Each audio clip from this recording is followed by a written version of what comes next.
Buon pomeriggio a tutti e benvenuti al Liceo Spedalieri, il luogo dove i sogni imparano a camminare.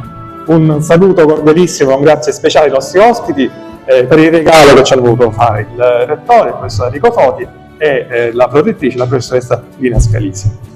Soffia un ventaccio sul mondo, diciamo in tutti i sensi, che spazza via le antiche, solide e venerabili certezze. Diciamoci la verità, non si respirava quest'aria di serenità dai tempi dell'attentato di Sarajevo. Eppure la scuola, anche la più scassata e la più dimenticata delle scuole, conserva, custodisce una prodigiosa capacità di stupire. Perché? Perché a scuola è ancora possibile che accada l'evento dell'incontro.